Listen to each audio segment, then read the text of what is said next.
Assalamualaikum warahmatullahi wabarakatuh. Perkenalkan, saya Abdul Karim Munte, Ketua Tim Pengabdian Masyarakat Fakultas Hukum Universitas Indonesia. Pertama, saya ingin bercerita sedikit kenapa pengabdian masyarakat ini penting untuk kita lakukan.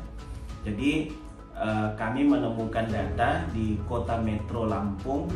Di sana ada banyak sekali aset wakaf atau tanah wakaf yang belum terdaftar atau belum tersertifikasi. Nah, kami melihat kalau misalkan aset wakaf itu tidak tersertifikasi, ini akan sangat berbahaya baik untuk pewakafnya, nazirnya, dan juga masyarakat nanti yang harusnya menerima manfaat dari wakaf itu. Nah, karena kegelisahan ini akhirnya kami memutuskan, kita harus melakukan sesuatu nih supaya masyarakat, para nazir juga tergerak hatinya untuk tidak hanya cukup sampai pada mewakafkan saja secara syariah, secara hukum Islam, tapi juga harus melanjutkan wakaf itu secara administratif. Karena kalau secara administratifnya tidak dilaksanakan, ini akan sangat mengancam status untuk keberlanjutan wakaf itu sendiri. Karena kita tahu ya, wakaf itu kan syaratnya harus untuk selama-lamanya. Bayangkan kalau misalkan si pewakif yang sudah berniat baik untuk mewakafkan tanah, tiba-tiba karena persoalan administrasi, wakafnya itu batal di tengah jalan.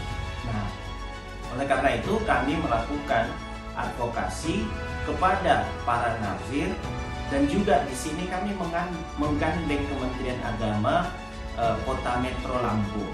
Nah, di sini tujuannya supaya para nazir itu memahami apa-apa saja yang harus dilakukan, yang harus dipersiapkan ketika mereka sudah menerima wakaf, sudah menerima tanggung jawab amanah sebagai pengelola wakaf. Dan juga mereka mengenal para pejabat negara atau instansi pemerintah yang bertanggung jawab untuk mendaftarkan aset wakaf ini. Nah, yang dalam hal ini adalah kantor urusan agama di wilayah Kota Metro. Nah, kami waktu itu mengundang 30 orang yang terdiri dari para nazir dan juga pegawai di lingkungan Kementerian Agama di Kota Metro. Itu seluruhnya, jadi ada 5 kecamatan. Jadi 5 kecamatan terkhusus aset-aset wakaf yang memang problem, jadi belum terdaftar, belum disertifikasi. Nah, alhamdulillah ketika melakukan itu kami melibatkan para akademisi baik dari Fakultas Hukum Universitas Indonesia sendiri dan juga dari Kementerian Agama Provinsi Lampung. Kami ajak untuk berkumpul dengan para nazir, menjelaskan apa-apa saja yang harus dilakukan, urgensinya seperti apa, bahayanya kalau misalkan tidak mendaftarkan wakafnya.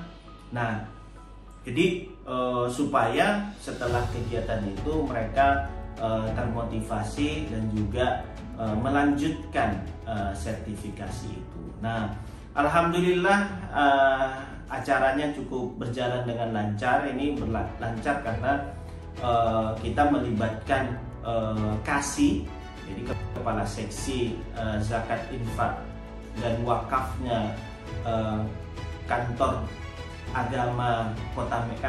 Kementerian Agama Kota Metro, karena kami meyakini kalau misalkan ini hanya dilakukan oleh Fakultas Hukum sendiri, itu tidak akan berlanjut.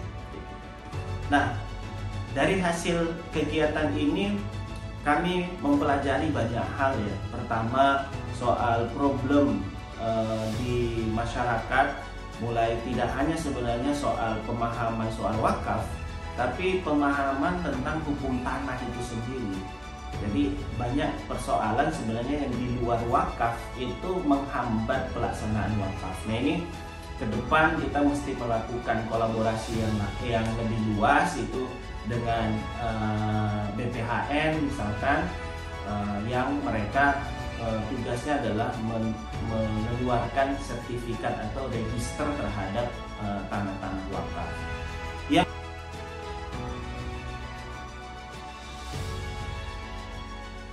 Tapi dalam konteks hukum Islam sampai saat ini dari perkembangan penyusunan undang-undang yang ada, pemerintah itu sangat akomodir terhadap perbedaan pendapat kita itu.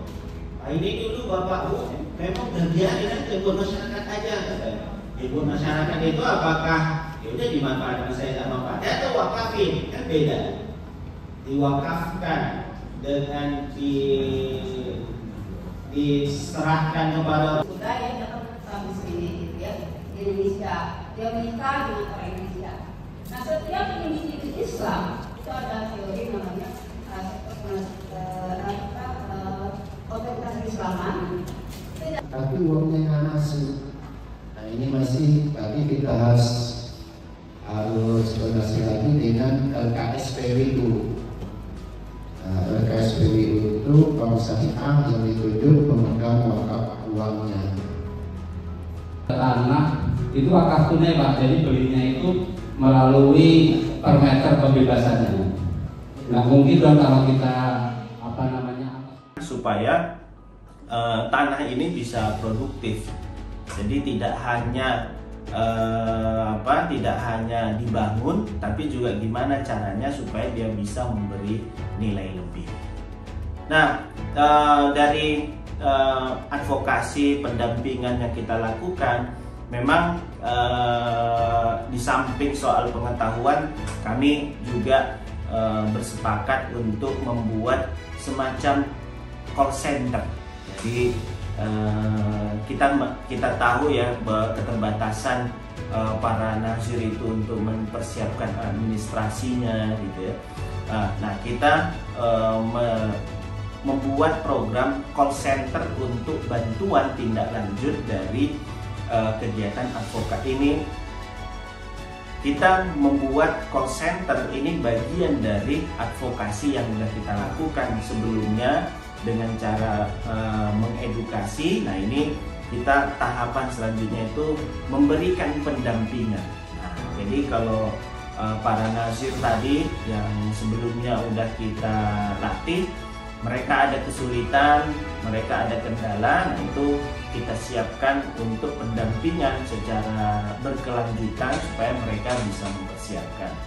Nah, harapannya ini juga kita sampaikan kepada para nazir yang hadir waktu itu, supaya mereka tidak hanya mereka sendiri yang pinter, mereka sendiri yang paham, tapi juga mereka bisa menularkan kepada nazir-nazir yang lain. Oleh karena itu kita berstrategi waktu itu gimana caranya supaya para peserta ini yang udah kita latih itu juga bisa melatih para nazir yang lain di lingkungan mereka. Karena kita berharap nanti ke depan kita sudah melakukannya bentuknya TOT aja, training of trainer, supaya nanti orang-orang ini itu jadi komunitas sehingga mereka bisa saling belajar satu sama lain. Mudah-mudahan kolaborasi yang baik ini akan tetap berlanjut, tidak hanya soal sertifikasi wakafnya, karena isu wakaf ini sangat banyak sekali, apalagi kemarin setelah kita bertemu, kita ngobrol, tidak hanya soal sertifikasi, tapi gimana caranya untuk memaksimalkan pengelolaan aset wakaf. Demikian dari kami, sampai ketemu di pengabdian masyarakat selanjutnya. Assalamualaikum warahmatullahi wabarakatuh.